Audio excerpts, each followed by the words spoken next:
Hi, welcome back to Real Reviews. This is Cody Williams, and we're here to talk about the movie I Know What You Did Last Summer.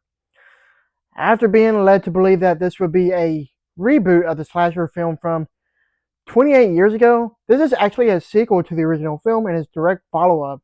If what I read is correct, this new movie will absolutely ignore the events of the third film, which surprisingly I've never seen.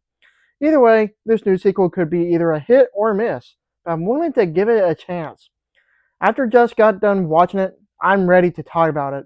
Movie story follows when five friends inadvertently cause a deadly car accident. They cover up their involvement and make a pact to keep it a secret rather than face the consequences. A year later, their past comes back to haunt them, and they're forced to confront a horrifying truth.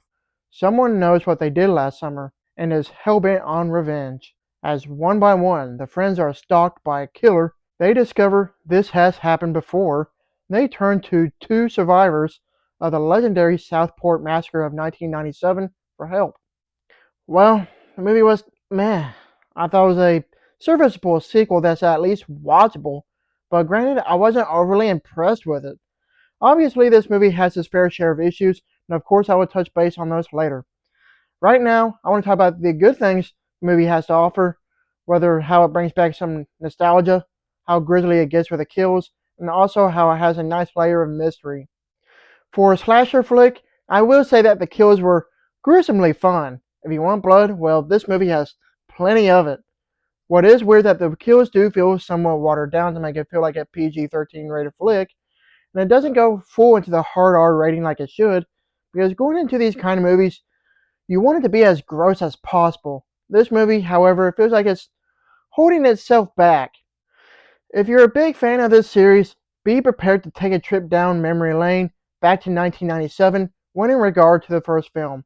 The sequel takes place in the same setting, references past events, and brings back legacy characters as well. There's so much nostalgia in this film, it's great. Is the sequel as good as the first film? No, but there's some level of enjoyment to be had with it. As far as the whole who done it thing goes, this movie has a nice layer of mystery to it. There's some cool twists and turns as it throws some red herrings as you're trying to piece everything together. It's not one of your best murder mystery horror films by any means. However, it was still pretty neat. As far as the things that bother me, well, for starters, the characters all felt insufferable. That's including the legacy characters as well. I just couldn't stand them. They all felt out of place with their unnatural, cringe-worthy dialogue that was terribly written. Speaking of the writing, let's just say that it is not good at all. Major plot points are predictable, the characters are underutilized, and it doesn't feel entirely original when comparing to the other two films. Even the less than desirable ending really manages to jump the shark with a major reveal. No spoilers, of course, but I absolutely hated the ending.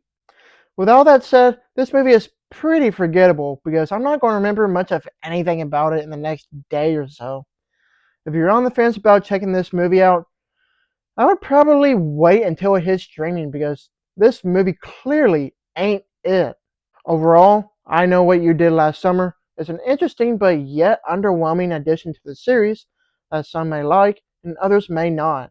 As divisive as it may be, this is not a downright terribly made film, but it's not great either. There is a neat little mid-credit scene that you may want to stick around for after the movie is over. If anything, this is just an average movie at best. I give this movie a C. Thank you for watching, and don't forget to like and subscribe to my channel. Keep up my real reviews.